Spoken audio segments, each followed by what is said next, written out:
여러분 사연 끝까지 좀 봐주시고요. 재미없다면 댓글 한 번만 남겨주십시오. 혼자 노니까 너무 심심합니다. 안녕하세요. 34살 남자입니다. 아래로는 여동생 한 명 있고요. 저희 아버지가 드린 새엄마 때문에 이렇게 좋은 꿀을 구하고자 글을 올립니다. 저희 아버지는 50대 후반으로 몇 년 전 어머니와 사별하였습니다. 오랜 암투병 끝에 돌아가신지라 아버지가 고생을 많이 하셨어요. 늘 병상에 누워 계신 친어머니를 누군가는 보살펴야 했고, 이제 사회초년생인 저와 여동생은 직장일 때문에 곁에 있지 못했기 때문에 비교적 덜 바쁘신 아버지가 어머니의 곁을 많이 지켰죠. 아버지는 작은 사업체를 운영하시는 사장이셨기 때문에 비교적 시간이 많이 났습니다. 그리고 큰 사업은 아니더라도 지역사회에서 반기 좀 끼는 그런 분이셨어요. 그렇게 몇 년간 어머니 병수발에 고생하신 아버지는 어머니와 사별하시고 혼자 외로이 사셨습니다. 여동생과 저는 그런 아버지가 안 되어 보였고, 이제는 아버지 하시고 싶은 거 하시며 사시라고 했죠. 그리 시간이 흐르고 사별한 어머니에 대한 그리움이 조금씩 지워져 갈 때 아버지의 행동도 조금씩 변하기 시작하였습니다. 젊은이들이 잘 입는 옷을 사시고 요즘 유행하는 SNS에 몰두하시더군요. 가끔 요즘 유행하는 단어나 말들을 묻곤 했는데 평소 아버지와 다른 모습에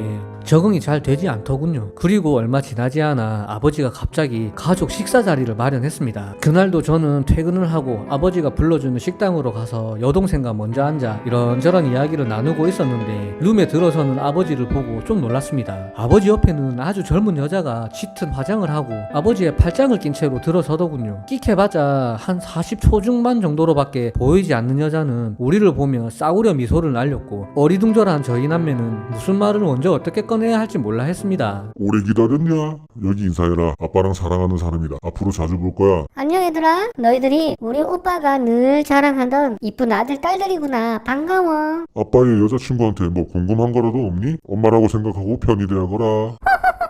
당신은 그렇게 대놓고 말하면 어떻게 해요? 자연스레 친해져야죠. 호호호호, 그런가? 언제나 자기는 센스가 넘치는구려. 알겠소이다. 아버지의 여자친구더군요. 50대 후반의 아버지에게는 너무 어울리지 않는 젊은 여자이기에 어안이 벙벙해 하고 있는데, 그 여자는 아무렇지 않게 자리에 앉아 이것저것 음식을 아버지의 입에 넣어주고 있었어요. 식사를 하며 이야기를 듣는데 그 여자는 아버지가 평소 건강관리차 잘 다니는 병원의 간호사였으며 아버지의 젠틀한 모습에 먼저 아버지에게 대시를 했다 했습니다. 나이는 41살로 꽤나 젊은 편인데 짙은 화장과 짧은 치마 그리고 명품백을 옆에 차고 있는 게 제가 보기에는 영 마음에 들지 않았고, 여동생마저 마음에 안 들었는지 인상을 찌푸리더군요. 하지만 그동안 고생하신 아버지 생각에 둘이 행복하게 연애를 하면 그만이라 생각했죠. 아버지는 그 이후로 다시 젊음을 되찾으신 마냥 늘 밝은 미소를 보였고, 우리 남매는 쓸쓸한 아버지 대신 그러한 밝은 모습에 참으로 다행이라 여겼습니다. 어차피 우리 집에 들어올 여자도 아니었기에 말이죠. 오늘 너희들에게 중대한 이야기 하나를 해야겠구나. 아버지, 무슨 말씀이죠? 너희가 저번에 보았던 그 사람, 앞으로 우리 집에서 같이 생활하게 될 참이다. 네? 그게 무슨 말씀이시죠? 그분이 저희 새엄마가 될 거라고요? 그렇단다. 그러니 인정하고 우리 함께 잘 살아보자꾸나. 아버지, 제 생각으로는 가볍게 교제하시는 것은 상관없지만 새엄마로 들어오시기는 너무 젊으신 것 같아요. 이 녀석, 사랑의 나이 따위가 무슨 소용이란 말이냐. 그 입 닫거라. 문제는 이 젊은 여자가 제 새엄마가 되고 나서입니다. 여동생과 저는 아버지에게 다시 한번 잘 생각해보라며 외모나 행동이 우리 집에 들어와서 새엄마 노릇을 할 정도는 아니라고 극구 말렸지만 아버지는 완강하셨습니다. 우리 남매의 반대에도 불구하고 그 여자를 집에 들이고 새엄마로 삼았는데, 이 여자가 집에 들어오면서부터 제 여동생과의 갈등이 시작되었습니다. 새엄마가 아버지에게 여동생과 이간질을 시키는지 아버지의 여동생에 대한 간섭과 참견이 심해지셨으며, 급기야 여동생은 집을 분가해서 나가버리고 말았죠. 여동생은 평생 보지 않을 것처럼 떠났고 종종 전화를 통해 소식이나 듣는 가족 사이가 되어버렸습니다. 이제 이 집에 남은 것은 아버지와 나, 이렇게 남자 둘과 그 새엄마라는 젊은 여자 한 명만 남게 되었습니다. 그런데 이게 참 그렇습니다. 아버지가 계실 땐 저도 편하게 생활할 수 있었지만 아버지가 일이 많거나 지방 출장 등으로 집을 비우시게 되면 새엄마와 저 이렇게 단 둘만 집에 남게 되는데, 저는 이런 상황에 모든 것이 불편했어요. 34살의 저와 41살의 새엄마의 불편한 동거가 시작되어 온 것이죠. 어느 정도였냐면 집에서 편하게 샤워도 못했습니다. 저희 집 화장실은 두 곳이나 있는데 한 곳은 안방에 있고 다른 한 곳은 거실에 있습니다. 그런데 제가 안방의 화장실에서 샤워할 수는 없는 일이고, 거실에서 샤워를 하면 밖에서 왔다 갔다 하는 새엄마가 늘 신경 쓰였죠. 씻어야 할 일이 있으면 근처 사우나를 다녔으며 단 둘이서 밥 먹는 게 저에게 너무 어색해서 친구를 불러내서 밖에서 밥을 밥을 사 먹곤 했습니다. 하지만 이런 저의 생활과는 달리 그 새엄마라는 여자는 너무 자유분방해 보였습니다. 아무리 제가 아들이고 자기는 새엄마라 해도 34살의 장성인 저와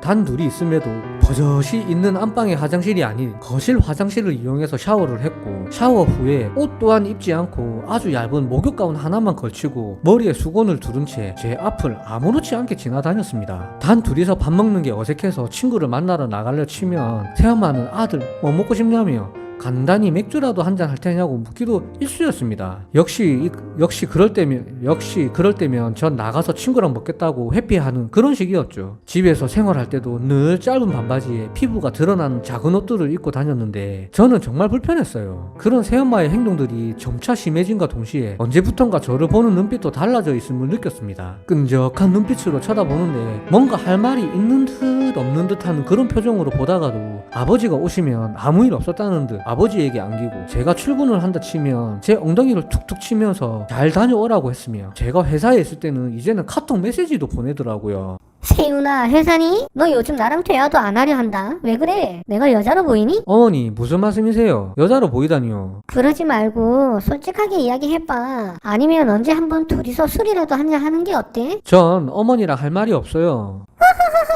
에야, 둘이 대화할 땐 그냥 편하게 누나라고 불러. 누나라니요? 대체 저에게 왜 이러세요? 우리 세윤이 귀엽네. 그래, 농담은 이제 그만할게. 이따 저녁에 집에서 보자. 귀여운 녀석. 이쯤 돼서야 전 사태의 심각성을 느꼈는데, 그 새엄마가 저와 어떻게 해보려는 것이구나 하는 생각에 다다르게 되었습니다. 정말 황당했습니다. 새엄마로 호적에 올리지는 않았지만 아무리 그래도 그렇지 어찌 아들인 저에게 이럴 수가 있을까요? 결국 전 분가를 결심하고 회사 근처의 작은 원룸을 알아봤습니다. 제가 분가를 이야기하자 아버지는 혼자 있는 새엄마 걱정에 분가를 말렸고, 새엄마는 찬성하더군요. 아버지는 혼자 있는 새엄마가 집안 살림에 서투니 집안 이곳저곳을 손봐야 하는 일이 생기면 제가 도와주어야 하는데 분가가 웬 말이냐며 반대하셨지만, 새엄마는 다 큰 성인이 독립하는데 왜 말리냐며 아버지를 설득해 주셨습니다. 그렇게 제 분가는 진행되었고, 회사 근처 작은 원룸을 얻어서 혼자 지내게 되었죠. 혼자 생활하게 된 지 얼마 되지 않아 퇴근을 하고 집에 가니 집이 굉장히 깨끗이 청소가 되어 있더군요. 너무 놀라서 이것저것 살펴보는데 밥통 안엔 밥이 돼 있고 빨래통에 있던 제 속옷까지 다 빨아져 있으며 지저분했던 집이 정말 깜쪽같이 청소되어 있었습니다. 소름이 돋아서 어쩔 줄 몰라 하고 있을 때 문자가 한 통 왔어요. 세윤아, 집 청소 좀 하고 살아라. 속옷도 자주 갈아입고. 속옷에서 냄새가 너무 진하더라. 아, 도대체 집 비밀번호는 어떻게 알았어요? 너 집 구해줄 때 아빠에게 준 예비키 있잖아. 그거 얻었단다. 너무 놀라지 말고.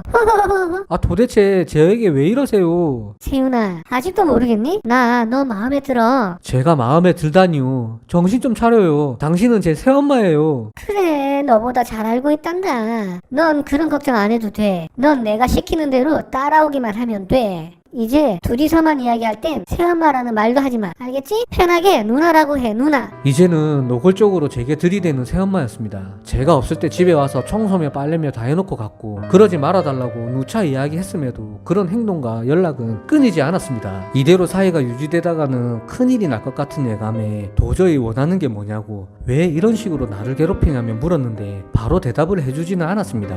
만나자고 하더군요. 저는 만날 의무도 없고 만나고 싶지도 않다며 거부를 했고, 그렇게 며칠이 지났습니다. 아버지에게 전화가 한 통 왔는데 지방 출장으로 이틀간 집을 비워야 한다더군요. 그러면서 큰 집에 새엄마 혼자 있으니 그 며칠만이라도 집에 와서 집도 보고 새엄마 일도 좀 도와주라는 것이었습니다. 아버지에게 곤란하다는 말을 하니 버럭 화를 내시며 그 정도도 못 들어주냐며 저만 믿고 갈 테니 무조건 아버지 말에 따라라 하시며 전화를 끊으시더군요. 아버지 출장을 가시는 날 저는 괴로운 마음에 그 집에 들어가기 전에 친구를 불러서 진탕 술을 마셨습니다. 친구에게 하소연도 하고 이런저런 이야기를 했으며 그 새엄마가 잠들면 들어갈 요량으로 늦게까지 마셨죠. 그러다가 그만 필름이 끊기고 말았는데 이게 저에게 큰 화근이 되고 말았습니다.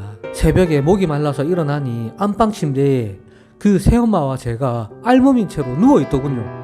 쉬라가 화들짝 놀라 술이 다 깨고 전 급히 제 옷을 추슬려서 몰래 제 방으로 들어가 버렸습니다. 그때부터 새엄마의 노골적인 유혹이 시작되었습니다. 제가 퇴근하고 집에 가면 새엄마가 원룸에 와 있는 경우가 많았고 퇴근한 제가 놀라서 다시 나가려고 돌아서면 뒤에서 이제는 저를 끌어안았으며 이제는 대놓고 사랑한다는 말까지 저를 사랑한다는 말까지 스스럼없이 했죠. 전 절대로 그 여자를 마음에 두지 않았습니다. 오빠, 그 새엄마라는 사람에 대해 내가 조금 알아봤어.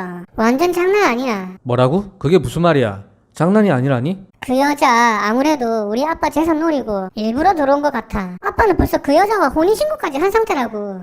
아무래도 이상해서 사람 써서 알아봤는데 아빠 가지고 있는 부동산도 일부 그 여자 명의로 등기가 되어 있었어. 모든 보험금 수익자도 그 여자로 되어 있고 더 충격적인 건 그 여자 과거에 투자 사기로 전과도 있는 여자야. 맙소사.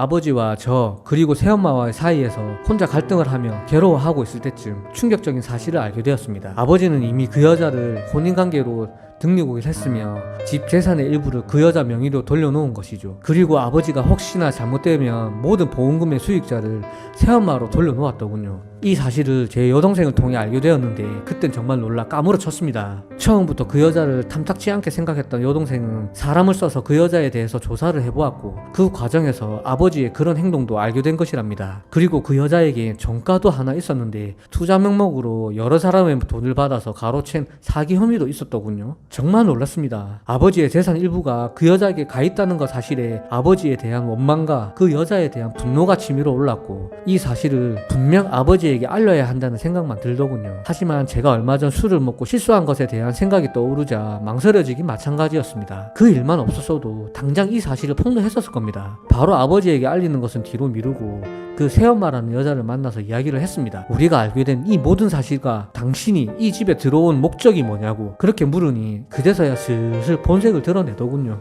그게 무슨 상관이니? 내가 전과가 있든 없든 난 이제 너 새엄마야. 그리고 솔직히 이렇게 젊고 이쁜 내가 너희 아버지와 같은 늙은이 하나만 바라보고 사는 게 아깝지 않니? 저번에 너 나랑 할 때도 너 좋아서 한참 나 끌어안고 그랬던 거 기억 안 나니? 재산은 당연히 배우자인 내가 갖는 거고 모든 게 정상인데 왜 나를 나쁜 년 취급하니? 언제 나를 뒷조사한 거지? 그렇게 안 봤는데 너 아주 질이 나쁜 애로구나. 어차피 네가 사실을 알게 되었어도 네가 뭐를 어떻게 하겠니? 나랑 안방 침대에서 뒹굴었다고 늙은 네 아빠한테 말할래? 그러니 세윤아 잘 생각해봐. 우리는 그냥 즐기면서 지금처럼 다 같이 있을 땐 새엄마, 둘만 있을 땐 자기로. 닥쳐! 넌 가만두지 않을 거야.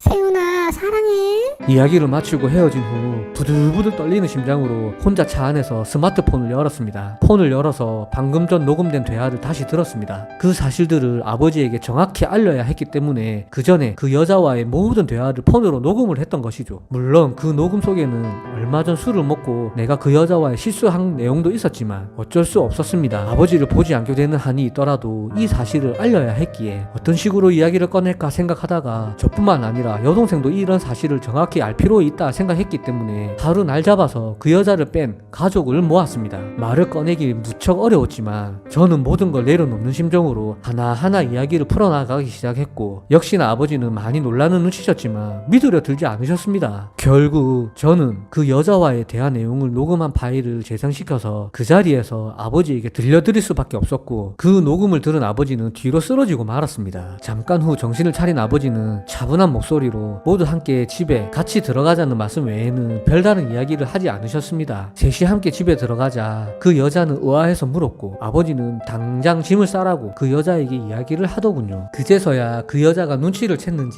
자신의 이야기를 한번 들어보라며 변명을 해대더니 결국은 제가 그 여자를 유혹했으며 원하지 않는 관계까지 갖게 되었다고 거짓말까지 시작했습니다. 그런 이야기가 나오는 순간 저는 그 여자의 뺨을 후려쳤고 뺨을 맞고 내동댕이 쳐진 그 여자는 여동생의 무자비한 폭행에 머리가 산발이 되었습니다. 아버지는 그런 그 여자의 모습에 돌아서서 아무런 말씀도 없으셨고 한동안 제 여동생의 그 여자에 대한 무자비한 폭행은 계속되었습니다. 그리고 제 스마트폰의 녹음을 듣는 순간 그 여자는 어떤 변명도 반항도 하지 않더군요. 그렇게 그 여자는 온몸에 멍이 든 채로 본인이 가지고 온 옷가지 같은 트렁크 하나만을 딸랑 가진 채로 이 집에서 쫓겨나게 되었습니다. 그 이후 아버지는 그 여자의 모든 재산을 빼앗았으며 요즘은 변호사를 만나서 사기죄가 성립이 되는지 알아보고 계십니다. 제가 보기엔 아버지 재산을 노리고 의도적으로 접근해서 재산을 빼돌리다가 저희에게 들킨 것 같은데, 이런 경우 접목시킬 법조안 같은 게 있는지 너무 궁금합니다. 혹시 이런 경험이나